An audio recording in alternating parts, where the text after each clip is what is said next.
keselamatan itu bisa hilang. Jadi kalau orang percaya Yesus, dia bisa hilang keselamatannya. Ini ajaran bodoh. Pendeta Mel Atok menegaskan keselamatan tidak bisa hilang.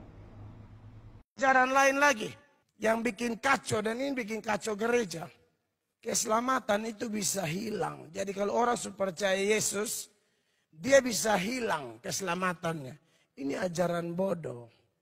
Keselamatan itu tidak bisa hilang. Ajaran siapa? Ajaran kitab suci dong, bukan ajaran saya. Saya kan khotbah pakai kitab suci. Yohanes 3 ayat 16 bunyinya bagaimana Bapak Ibu? Karena begitu besar kasih Allah akan dunia ini, sehingga ia telah mengaruniakan anaknya yang tunggal, supaya setiap orang yang percaya kepadanya tidak binasa, melainkan beroleh hidup yang... Kalau keselamatan itu bisa hilang, dia tidak boleh pakai kata kekal. Kalau keselamatan hilang, harusnya dia bilang begini. Siapa yang percaya kepadanya beroleh hidup sementara. Kan harus uji coba dulu, hilang atau tidak. Tapi dia pakai kata kekal. Kekal itu artinya tidak bisa hilang. Itu seolah-olah keselamatan tergantung kita. Keselamatan bukan tergantung kita. Keselamatan tergantung Tuhan. Amin. Kalau keselamatan tergantung kita, pasti hilang. Makanya ada orang kasih keluar statement, Tuhan, jangan aku yang pegang tanganmu, tapi engkau yang pegang tanganku. Amin. Karena kalau kita yang pegang tangan Tuhan, kita capek, kita lepas. Tuhan, dengar ini berita baik. Tuhan yang pegang tangan kita, pegang hidup kita. Dia tidak akan capek memegang kita. Dia tidak akan membuang kita selama-lamanya. Jadi ajaran yang mengatakan keselamatan itu bisa hilang adalah ajaran yang menghina dan merendahkan Allah Tritunggal. Itu ajaran seolah-olah mengatakan Bapa kerja tidak becus, Yesus kerja tidak becus, Roh Kudus kerja tidak becus, Bapa, Anak, dan Roh Kudus penipu. Ayat firman Tuhan yang dikutip oleh hambanya Pendeta Mel Atok dari Yohanes 3 ayat 16 sudah secara eksplisit menegaskan kepada kita bahwa siapapun yang percaya menerima Yesus sebagai Tuhan dan Juru Selamat, mereka bukan mudah-mudahan diselamatkan, tetapi pasti diselamatkan, pasti memperoleh hidup yang kekal. Bahkan Yohanes 3 ayat 14-15 semakin mempertegas tentang apa yang telah disimpulkan oleh Pendeta Mel Atok. Dan sama seperti Musa meninggikan ular di padang gurun, demikian juga anak manusia harus ditinggikan, supaya setiap orang yang percaya kepadanya beroleh hidup yang kekal. Bukan beroleh hidup yang sementara, tapi beroleh hidup yang kekal.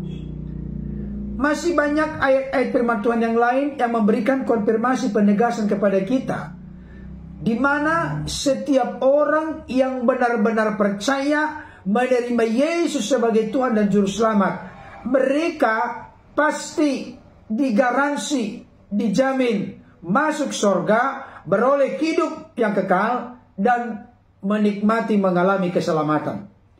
Yohanes 3:36, barang siapa percaya kepada Anak, ia beroleh hidup yang kekal.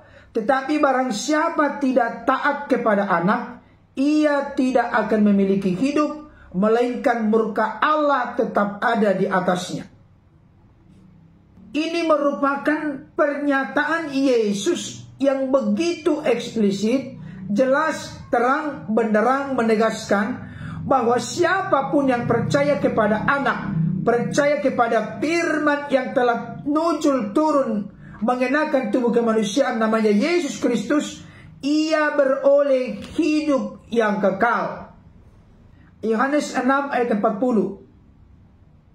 Sebab inilah kehendak Bapa-Ku, yaitu supaya setiap orang yang melihat Anak dan yang percaya kepadanya beroleh hidup yang kekal, dan supaya aku membangkitkannya pada akhir zaman. Di sini makin jelas lagi kita melihat bahwa siapapun yang melihat anak, siapapun yang percaya kepada anak, dia memperoleh hidup yang kekal, dan Yesus memiliki otoritas untuk membangkitkannya pada akhir zaman. Kalau Yesus itu hanya sekedar nabi, rasul, utusan, manusia biasa seperti yang dimengerti dan dipahami oleh non-Kristen, mustahil dia bisa memberikan hidup yang kekal, mustahil dia bisa membangkitkan siapapun yang percaya kepadanya pada akhir zaman. Ayat berikutnya, Yohanes 10 ayat 28. Dan aku memberikan hidup yang kekal kepada mereka, dan mereka pasti tidak akan binasa sampai selama-lamanya, dan seorang pun tidak akan merebut mereka dari tanganku. Ada 3 poin penting yang ditegaskan oleh Yesus dalam satu ayat ini. Pertama, Yesus memberikan hidup yang kekal kepada siapapun yang percaya kepadanya. Kedua, mereka pasti tidak akan binasa sampai selama-lamanya. Jadi tidak binasa bukan sementara waktu, bukan tergantung situasi, kondisi, keadaan, bukan karena kekudusan, kesalehan, kebaikan, kesempurnaan saya, maka saya pasti selamat. Tidak. Tapi Yesus yang menjamin. Kalau Yesus yang menjamin, itu pasti menjadi sebuah realita, sebuah kenyataan yang tidak ada keraguan sama sekali di dalamnya. Poin yang ketiga dari ayat ini, dan seorang pun tidak akan berebut mereka dari tanganku. Dari tangan siapa? Dari tangan Yesus. Tidak ada yang bisa mengambil alih kekuasaan, otoritas hidup orang percaya dari tangan Yesus. Kalau Yesus sudah berkata, diberikan kepastian hidup yang kekal, tidak ada yang bisa menggugurkan, bahkan tidak ada yang bisa menggagalkan itu.